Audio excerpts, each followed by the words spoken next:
Good evening बच्चों। आज हमारा जो फिज़िक्स का जो टॉपिक है वो हम कवर करने वाले हैं एरिया वेक्टर। एरिया वेक्टर को हमें कंसिडर करना है और इसका जो नेक्स्ट एप्लीकेशन आएगा फ्लक्स आएगा, फिर goes theorem most important part आपके सिलेबस का रहता है। तो आज हम एरिया वेक्टर को पढ़ेंगे। Surface area it is a vector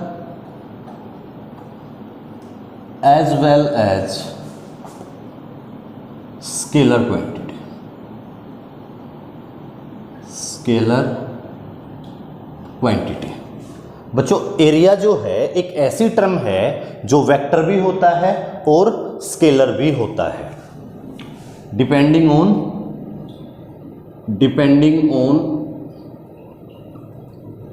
situation. और ये उस सिचुएशन पे डिपेंड करेगा कि इसको हमें काउंट कैसे करना है। हम इस चैप्टर में अभी जो पढ़ेंगे फ्लक्स की फॉर्म में, तो वहां पे हमें एरिया वेक्टर को कैलकुलेट करना है। If area is taken as vector, area is taken as vector, then its direction is normal to the surface, normal to the surface।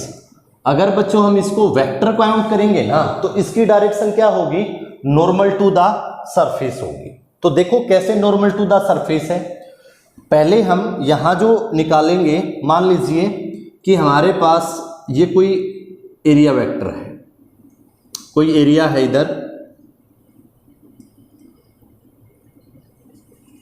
तो इसकी डायरेक्शन अगर हम निकालते हैं, या हम टू डायमेंशनल बॉडी के लिए ही निकाल देते हैं। पहले टू डायमेंशनल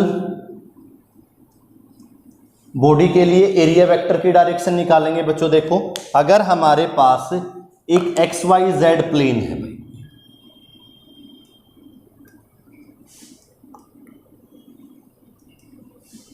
कोई भी बच्चों एक्स वाई जेड प्लेन है, इधर हमने एक्स एक्सिस मान लिया, इधर वाई एक्सिस है हमारा और इधर जेड एक्सिस है। यहां पे एक्स वाई प्लेन के अंदर एक हम स्क्वायर कंसीडर कर लेते हैं।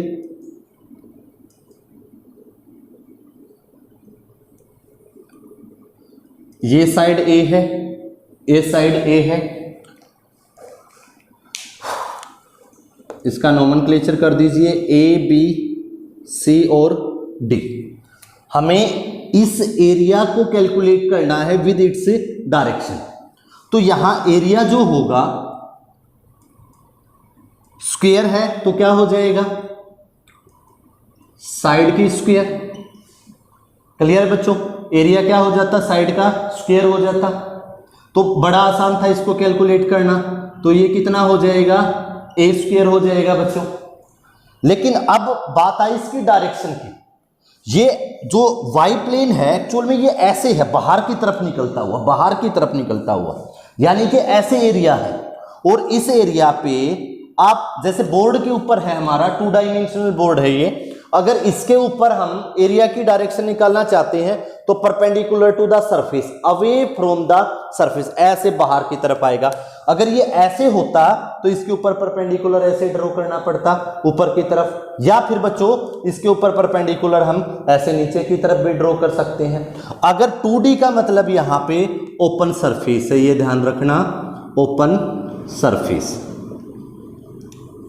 और जब भी ओपन सरफेस होगा तो एरिया नॉर्मल जाएगा, या तो ऊपर की तरफ जाएगा या नीचे की तरफ जाएगा। तो इस एरिया की जो डायरेक्शन होगी वो या तो ऊपर की तरफ ऐसे होगी और या फिर इसको नीचे की तरफ कैलकुलेट करना पड़ेगा। ये एक्स का direction component I unit vector रहता है, जेड का के यूनिट वेक्टर रहता है और वाई का जे रहेगा। तो इसकी डायरेक्शन क्या बतानी पड़ेगी बच्चों, या तो हम लिखेंगे के यूनिट वेक्टर, और ऐसा भी आप कैलकुलेट कर सकते हैं ए स्क्वायर इंटू माइनस ऑफ के यूनिट वेक्टर। अगर डाउनवर्ड है तो माइनस के, और अगर अपवर्ड है तो प्लस के। एक और एग्जांपल देखिए, अगर मान लो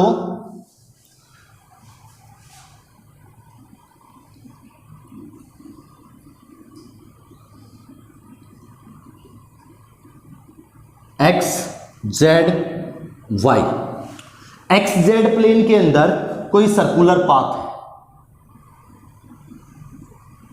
क्या है बच्चों? एक्स जेड प्लेन के अंदर कोई सर्कुलर पाथ है। ये एक्चुअल में ऐसे है। कैसे बच्चों? ये ऐसे सर्कुलर पाथ है। और अब हमें इसका एरिया बताना है विद डायरेक्शन। ये इसका सेंटर है और आर इसकी रेडियस है। तो एरिया ऑफ सर्कुलर पाथ अगर आप निकालोगे तो मैग्नीट्यूड तो कितना हो जाएगा बच्चों? एरिया का फॉर्मूला रहेगा सर्कुलर पाथ के लिए पाई आर स्क्वायर। अब डायरेक्शन देखो, ये ऐसे बना हुआ है तो या तो ऊपर की तरफ या फिर नीचे की तरफ। तो इसकी डायरेक्शन ऊपर की तरफ अगर कैलकुलेट करेंगे तो अब की बार y है j यूनिट वेक्टर, या फिर नीचे की तरफ काउंट करेंगे तो माइनस j यूनिट वेक्टर। आप इसको j यूनिट वेक्टर कह सकते हैं या फिर पाई आर स्क्वायर और pi r square minus of j unit vector कह सकते हैं। क्लियर है बच्चों? नेक्स्ट देखिए,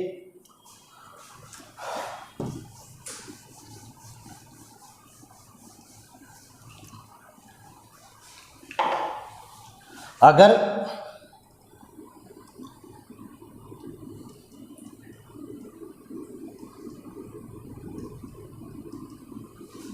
इधर x एक्सिस, इधर y एक्सिस, इधर z एक्सिस, एक रेक्टेंगुलर पाथ हमने यहां कंसीडर कर लिया।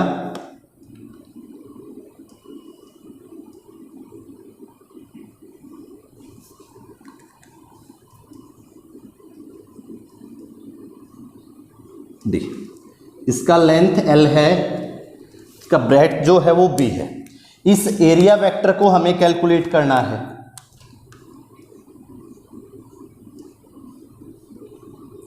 इस एरिया वेक्टर को हमें कैलकुलेट करना बच्चों। तो यहां क्या होगा? एरिया का फॉर्मूला लगाइए। रेक्टेंगल के लिए क्या रहेगा? Length into breadth LB। अब डायरेक्शन की बात आई। अब भी ये ऐसे है रेक्टेंगल, तो इसके ऊपर परपेंडिकुलर या तो ऊपर की तरफ j यूनिट वेक्टर या फिर down the word perpendicular to the surface minus j vector. तो आपकी मर्जी है, या तो आप इसको अपवर्ड डायरेक्शन में पढ़िए या फिर डाउनवर्ड डायरेक्शन में भी पढ़ सकते हैं। Minus of j unit vector. Clear है बच्चों? अगर हमारे पास कोई सरफेस है तो जनरल रिजल्ट क्या निकल के आया? ये 2D सरफेस थे सारे, ओपन सरफेस के लिए था। अगर कोई जनरल सरफेस है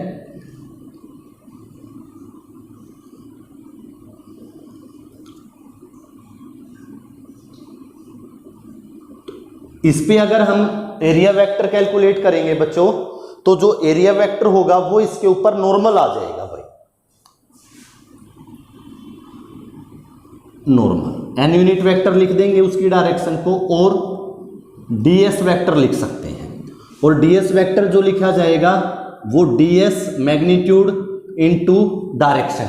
और ये जो यूनिट वेक्टर लगाया है ना हमने, इस यूनिट वेक्टर का मतलब है perpendicular to ds, perpendicular to ds plane. जो इसका प्लेन होगा उसके ऊपर परपेंडिकुलर हो जाएगा बच्चों। क्लियर हुआ? अगर ये 2 डायमेंशनल में हम दोनों तरफ मान सकते थे। अगर हमारे पास बच्चों 3 डायमेंशनल ऑब्जेक्ट्स हो,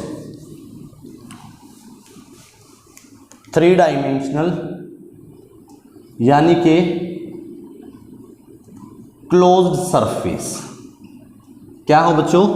3 डायमेंशनल या फिर हमारे पास क्लोज सरफेस होंगे, तो उसके लिए एरिया वेक्टर जो रहेगा ना is only outward normal. Area vector is only outward normal. सिर्फ आउटवर्ड जाएगा एरिया वेक्टर की जो डायरेक्शन होगी। देखिए मैं क्यूब बना लेता हूं, उसके लिए हम पढ़ेंगे 3 डायमेंशनल ऑब्जेक्ट्स के लिए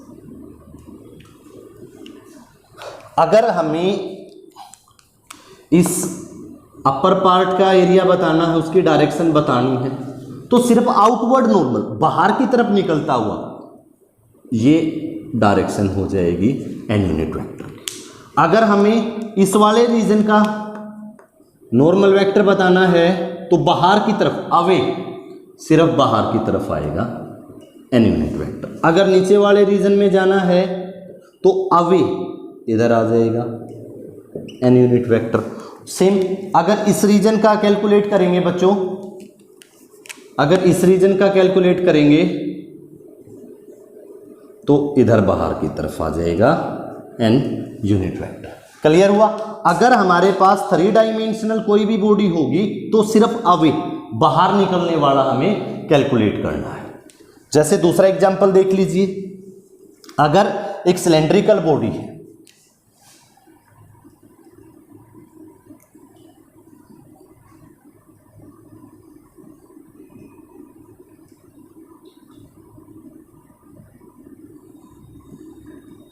अब बच्चों अगर यहां हम एरिया वेक्टर ड्रॉ करेंगे, इस सरफेस के लिए ड्रॉ करते हैं, तो अवे फ्रॉम द सरफेस ये एरिया वेक्टर आ जाएगा एन यूनिट वेक्टर। इधर के लिए away from the surface n unit vector, इधर के लिए एन यूनिट वेक्टर। ये आपको पता होना चाहिए ये एंगल हमेशा 90 डिग्री रहेगा।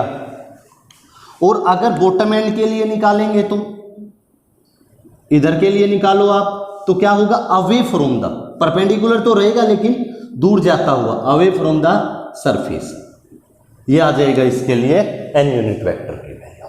क्लियर हुआ बच्चों? नेक्स्ट देखो एक एग्जांपल और, अगर एक स्फेरिकल बॉडी है, स्फीयर है कोई भी,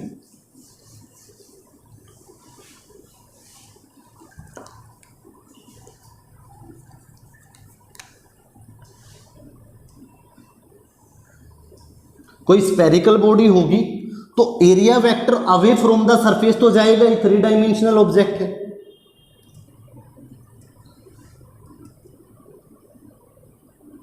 एन यूनिट वेक्टर या आप इसको एरिया वेक्टर दिखा सकते हैं। इधर भी ऐसे जाएगा बच्चों, ऐसे जाएगा, यानी कि हमेशा वो इस तरह से पास होंगे कि अगर इनको मिलाएं तो ये सेंटर से पास हो।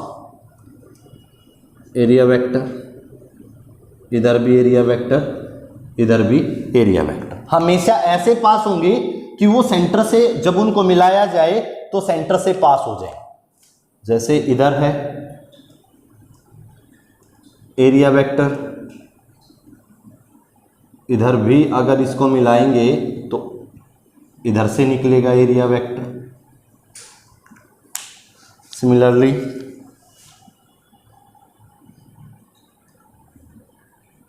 इधर भी एरिया वेक्टर और इधर भी एरिया वेक्टर आएगा। क्लियर हुआ बच्चों? ये सब एंगल कितना बना रहे हैं? 90 डिग्री बनेगा।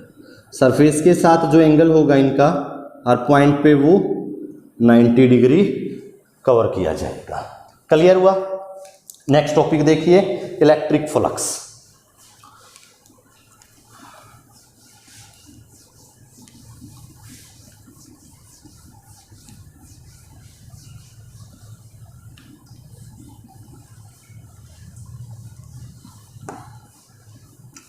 Electric flux,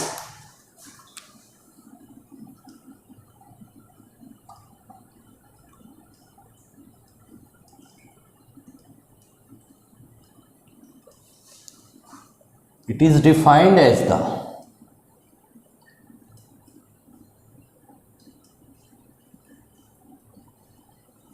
number of electric lines of force, number of electric lines of force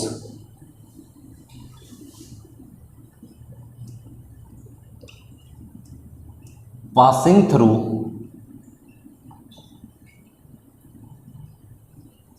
area normally। बच्चों फ्लक्स क्या होता है कि किसी भी रीजन के अंदर से कितनी इलेक्ट्रिक लाइंस ऑफ फोर्स एक बार में पास हो जाती हैं, वो क्या कहलाएगा, उसका इलेक्ट्रिक फ्लक्स कहलाएगा। क्या है कि किसी भी रीजन के अंदर से कितनी इलेक्ट्रिक लाइंस ऑफ फोर्स एक बार में पास हो जाएंगी बच्चों, वो क्या कहलाएगा, उसका फ्लक्स कहलाता है। इट इज रिप्रेजेंटेड बाय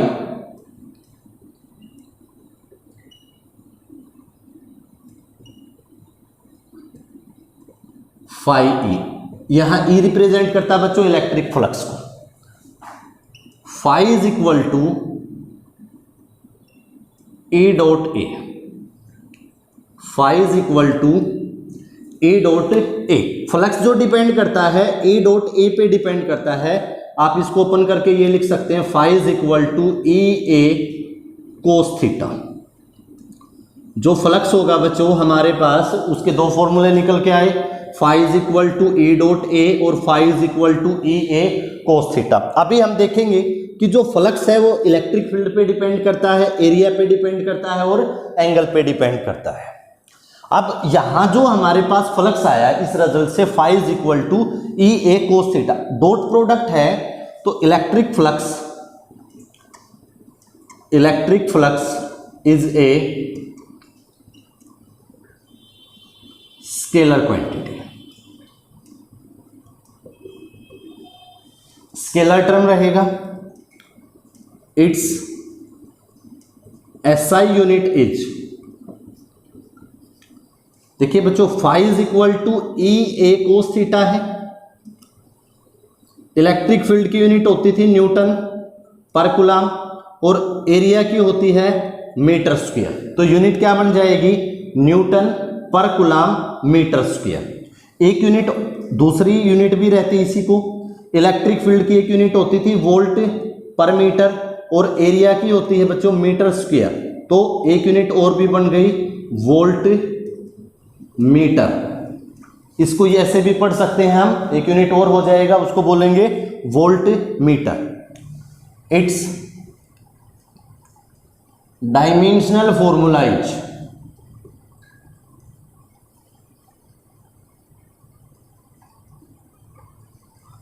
इसका डायमेंशन फॉर्मूला होगा बच्चों phi is equal to E A cos theta. Theta के डायमेंशंस नहीं होंगे, इलेक्ट्रिक फील्ड होता है force upon charge into area. Force के डायमेंशन होते हैं m1 L1 T-2, चार्ज के होंगे बच्चों AT और एरिया के हो जाएंगे L²। तो m1 L³ T-3 A-1, ये हमारे पास फ्लक्स के लिए डायमेंशंस आ जाएंगे बच्चों। क्लियर है। अब हमें इस फॉर्मूले पे जाना है कि फ्लक्स जो है इलेक्ट्रिक फील्ड पे कैसे डिपेंड करेगी, एरिया पे कैसे डिपेंड करती है और एंगल पे कैसे डिपेंड करती है। तो पहला रिजल्ट देखिए,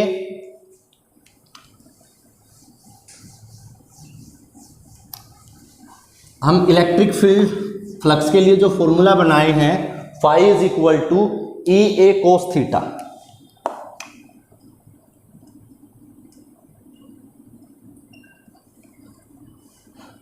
अगर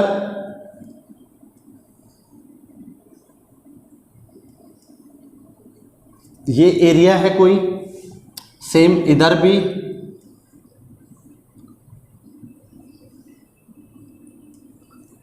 एक जैसा एरिया है दोनों का, मैग्नीट्यूड एक जैसा है, डायरेक्शन एक जैसी है, इसका भी एरिया वेक्टर इधर है, इसका भी अपना एरिया वेक्टर इधर होगा। बच्चों यहां जो electric lines of force pass कर रही होंगी,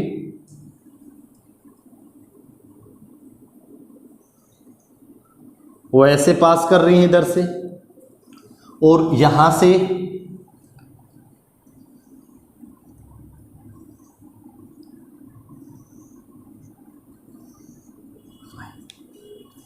तो अगर इस फर्स्ट रीजन का फ्लक्स निकालें आप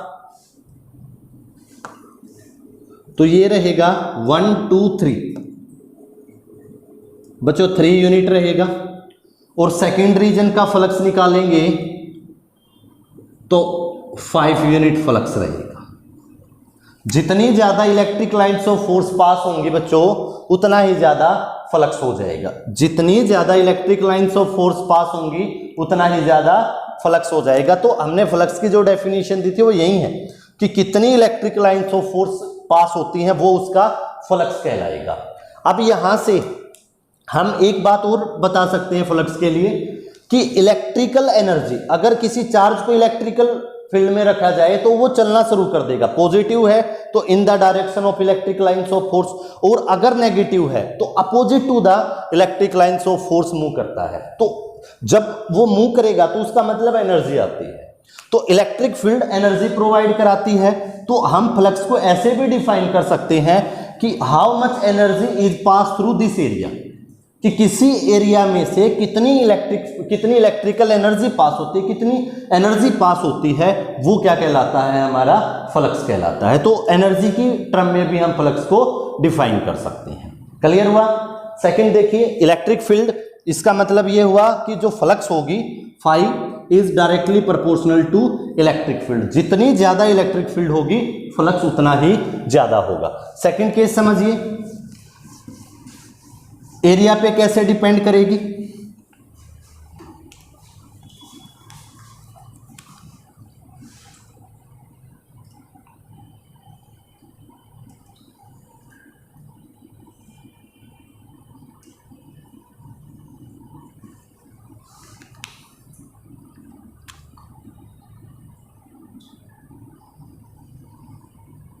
ऐसे बच्चों electric lines of force pass हो रही है यहां से,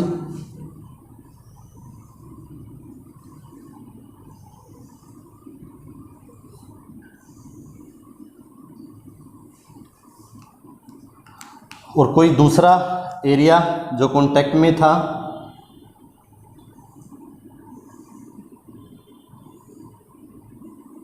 वो इधर, ये फर्स्ट रीजन है और इधर बच्चों हमारा सेकंड रीजन है। इधर फर्स्ट रीजन है और इधर सेकंड रीजन है बच्चों।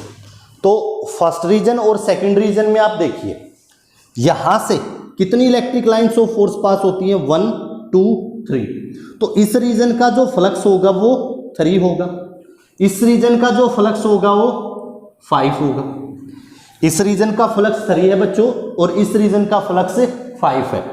तो आप सेकंड रीजन का देखेंगे, एरिया जो होगा A2 is greater than A1। A2 region का एरिया ज्यादा है और A1 रीजन का एरिया कम है। तो फ्लक्स जो होगा φ2 सेकंड रीजन का फर्स्ट रीजन से ज्यादा होगा। तो हम देख रहे हैं एरिया ज्यादा है तो क्या होगा बच्चों, फ्लक्स भी ज्यादा होगा। That means φ is directly proportional to area occupied. जितना ज्यादा एरिया ऑक्यूपाई किया जाएगा फ्लक्स भी क्या होगा बच्चों, उतना ही ज्यादा होगा। थर्ड केस आता है हमारे पास, अगर एंगल की बात की जाए, एंगल पे कैसे डिपेंड करता है उसको देखिए।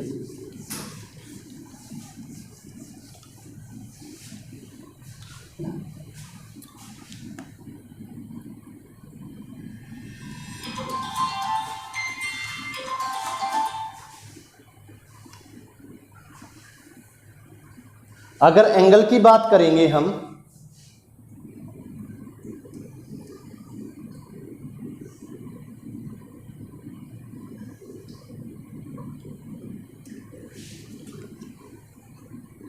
इधर एरिया वेक्टर है बच्चों हमारा,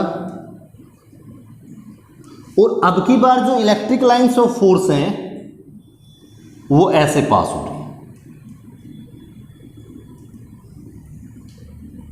लाइक एच,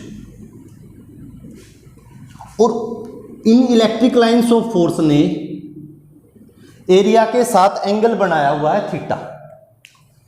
तो यहां से अब हमें क्या पढ़ा था कि देखो अब फ्लक्स को बनाने के लिए दो चीजों का बात का ध्यान रखना है कि या तो electric lines of force perpendicular हो एरिया वेक्टर पे, जो हमारा एरिया है उस पे electric lines of force perpendicular हो एरिया पे, या दूसरा क्या कह सकते हैं इलेक्ट्रिक लाइंस ऑफ फोर्स उसी डायरेक्शन में हो जिधर एरिया वेक्टर है।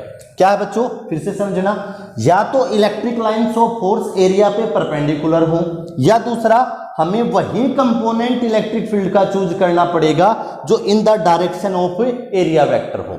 तो इस इलेक्ट्रिक फील्ड के हमें दो कंपोनेंट रिजोल्व करने पड़ेंगे, एक कंपोनेंट इधर हो जाएगा बच्चों और एक कंपोनेंट इधर एरिया वेक्टर की तरफ ही हो जाएगा, सेम इधर ही हो जाएगा एरिया वेक्टर की तरफ। तो यहां जिसके साथ एंगल थीटा होता है वो क्या बन जाएगा बच्चों, ई A cos theta, sorry E cos theta, और इधर क्या आ जाएगा बच्चों ई साइन थीटा। तो अब फ्लक्स देखिए, फ्लक्स क्या होगा, मैंने बताया इलेक्ट्रिक फील्ड का वही कंपोनेंट चूज करना है जो एरिया की डायरेक्शन में है। तो जो फ्लक्स होगा वो हो जाएगा ई ए कोस थीटा, और यहीं से हमारा इलेक्ट्रिक फ्लक्स का रिजल्ट निकल के आया था, phi is equal to E A cos theta. आप देखिए कि कैसे कैसे कैलकुलेट करेंगे इसको हम, कि यहां पे एक मिनट रुकना बच्चों,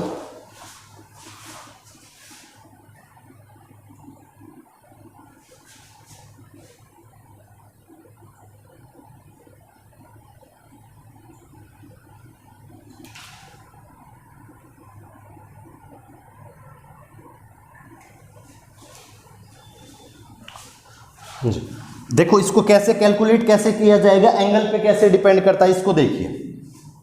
यहां